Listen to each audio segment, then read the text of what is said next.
Di ba vlog ka, pre? Hindi pre, nakakatagal to. Baka sakali kasi gumaling ako, papagamot ako dito sa albularyo eh. Kinakapa ko rin yung mga litra, baka sakali mo kabisado ko, mabasa ko na maalis. Ikaw ang ginagawa mo dito? Hindi ba? Pilay ka? Paano ka nakakita? Eh, siyempre, alam mo, ikaw lang siguro nagiging sa akin magpasa dyan eh. Siyempre ako rin, sakit-sakit para naman makasali ko eh.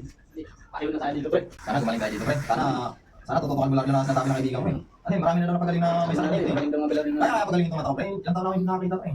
ano, pre? Eh ikaw ba, ilang taon na pilayan? Mga alim na buwan na to. Gagaling yan pre. Itong mata ko pre, hindi ko alam kung gagaling to eh. Matagal-tagal na ako hindi nakakano pre. Anak ko. Tutuloy mo na, pre. Opo. Ano ba kailangan nyo? Kailangan, gusto ko sanang pagamot sa inyo eh. Matagal-tagal lang hindi nakakita Sige, eh. kayo dyan sa labas, lalabas ako. Bulag ako eh. Okay, sige. Sama ko kaibigan ko pilay. Sige. Okay, ikat mo na. Kaya ba hindi ka makakita? Opo, hindi ako nakakita. Matagal lang po. Mataon ako. Sige, yung pangarap kong matutupad yan. Ano ko? Hindi na ka ba dati? Opo. Dati ako ang doktor eh. Sige, pagkakalingin natin yan. Tingnan malalim.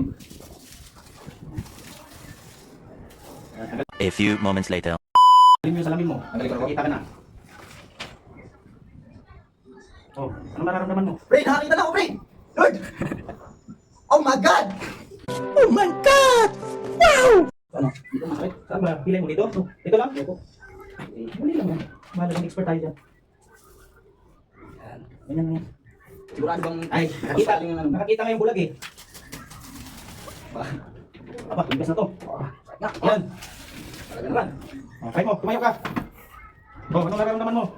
Sarap. Gumaling na. A few moments later. Ano? Ah, Ano masasabi mo? wala.